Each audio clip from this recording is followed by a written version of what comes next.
Qualité, éthique, compétences. En 2024, dans un contexte professionnel mis sous pression par un nombre croissant d'acteurs, les valeurs de l'Union suisse des professionnels de l'immobilier Vaud se sont révélées plus importantes que jamais.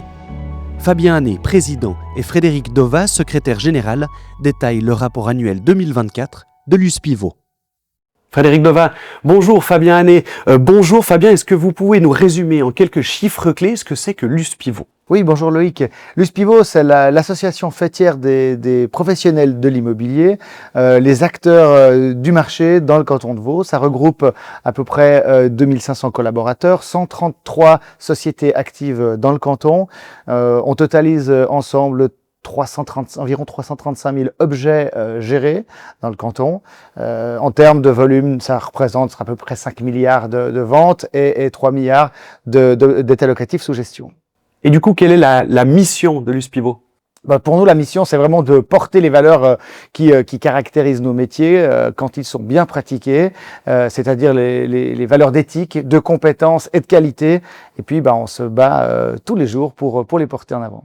L'USPI Vaud a été très actif sur le plan politique en 2024, que ce soit sur le plan cantonal que fédéral. Du coup, quelles ont été les actions qui ont été entreprises ? Mais très volontiers.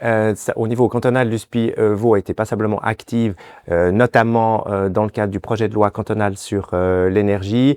Au fond, l'USPI Vaud soutient l'assainissement énergétique, mais cette loi doit encore être passablement assouplie pour qu'elle puisse être acceptable, en ce sens que nous avons fait part d'un certain nombre de mesures qui devaient être assouplies. Je vais en citer juste quelques-unes. Les obligations d'assainissement pour les bâtiments FG, les délais d'assainissement sont beaucoup trop courts. Ils devaient être prolongés jusqu'en 2050 de manière à lisser l'assainissement de ces bâtiments.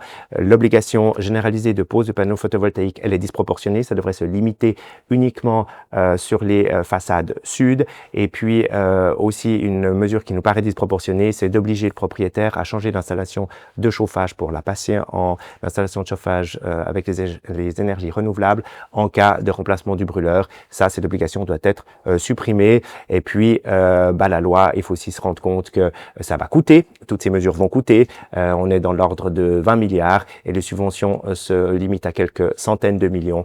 Donc, il faut vraiment que la population vaudoise ait bien conscience que cette loi et ces travaux vont générer des hausses massives de loyers si la loi n'est pas assouplie et ou si les subventions ne sont pas augmentées et les mesures fiscales, s'il n'y a pas des incitatifs fiscaux suffisants. Et puis l'USPI Vaud a été aussi passablement active dans le cadre de la loi sur la préservation et la promotion du parc locatif, la fameuse L3PL, où nous avons soutenu activement la motion du député Fabrice Moschini qui vise à cadrer le droit de préemption de la collectivité publique de manière à ce qu'elle ne puisse plus accorder un droit de superficie sur les biens-fonds qu'elle aurait acquis via le droit de préemption. L'idée, c'est vraiment que quand la collectivité publique acquiert un bien-fonds, elle y construit elle-même, via bien sûr une entreprise générale, des logements d'utilité publique et qu'elle gère les dits biens et non plus qu'elle se contente d'encaisser une rente de superficie. C'était pas du tout l'esprit de la loi.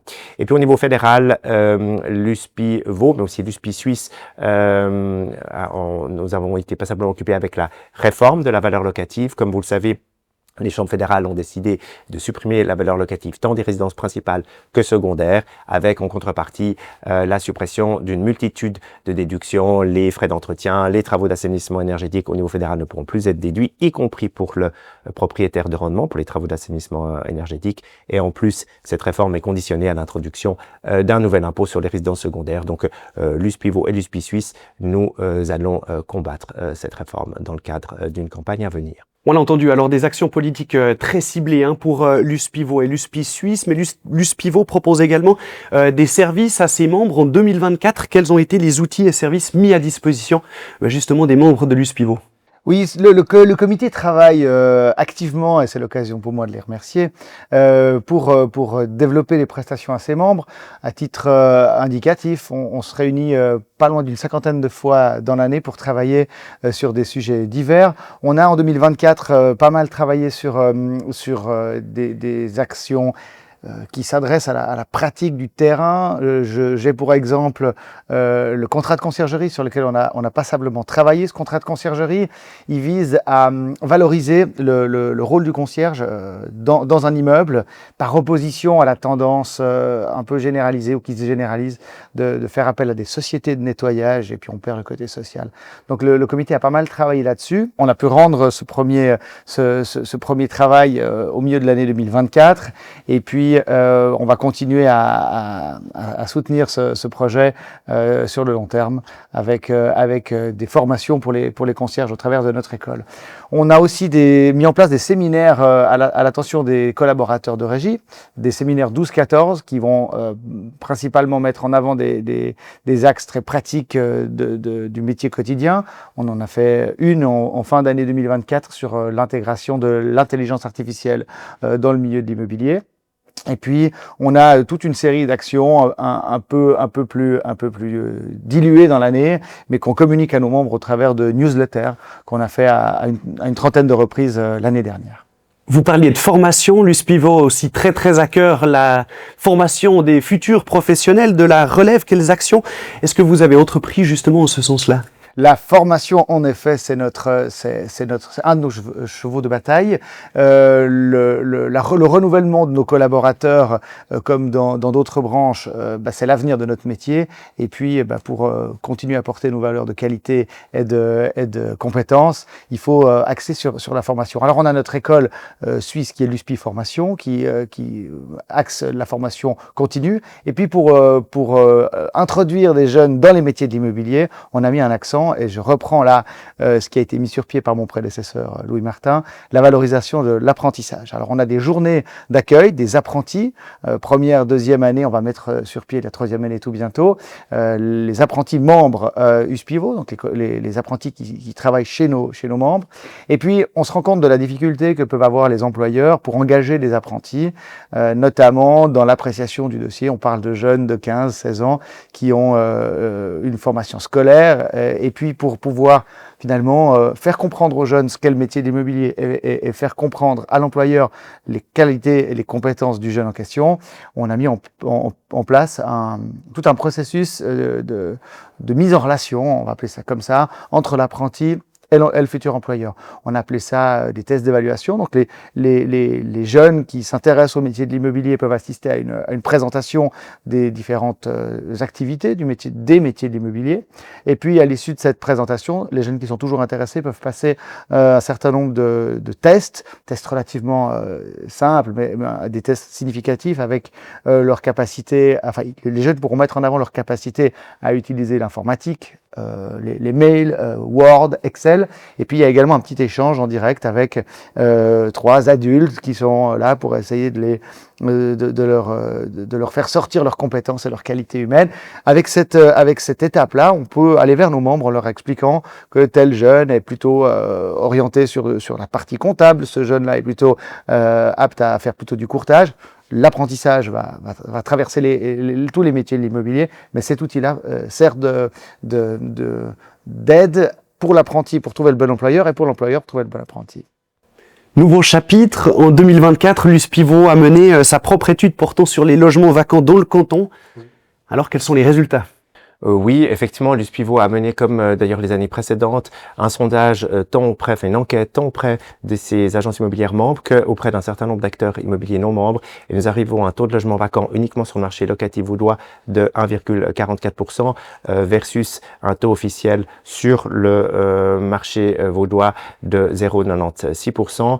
Selon notre enquête, nous arrivons aussi à ce que 3 districts sont hors pénurie, à savoir que le taux de logement vacant est supérieur à 1,5%. Alors vous allez me dire, mais alors comment est-ce qu'on explique ces différences ? Mais oui, comment est-ce qu'on l'explique ? Eh ben voilà, j'y viens Loïc.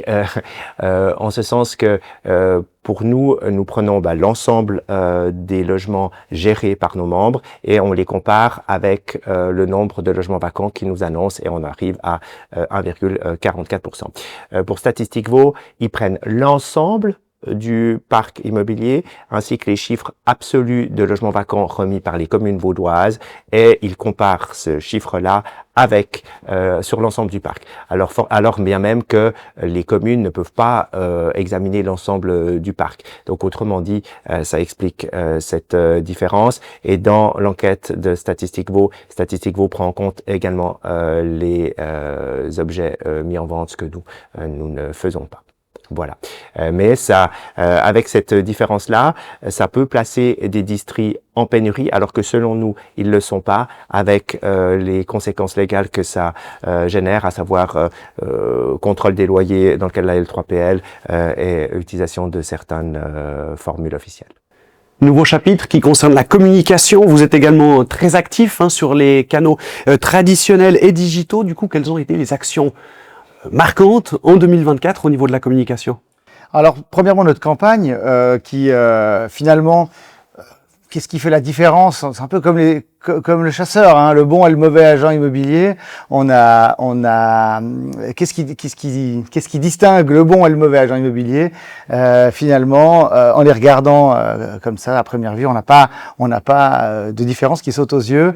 Or, nous, on valorise, comme j'ai eu l'occasion de le dire, la formation et les compétences.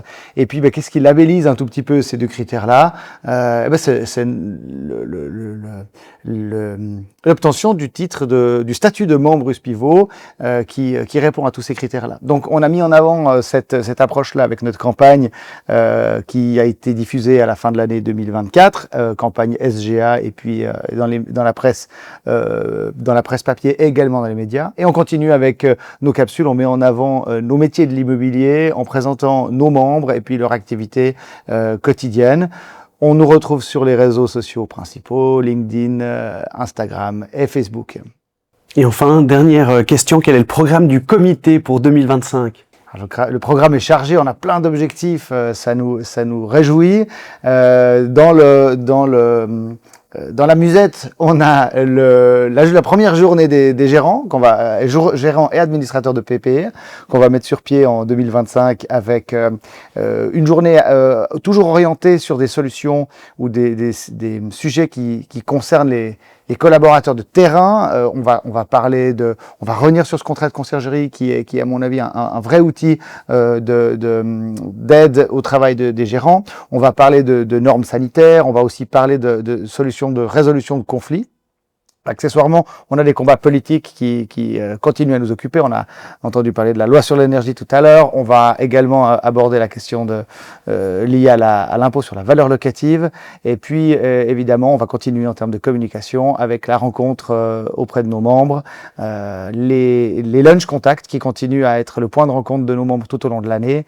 Et puis encore plein d'autres surprises qu'on vous réserve. Restez attentifs. On va rester attentifs. Merci beaucoup pour ces explications exhaustives, Fabien Hannet, Frédéric Deva. On se réjouit de vous suivre tout au long de cette année 2025. Merci de nous avoir résumé, présenté ce rapport annuel. À bientôt.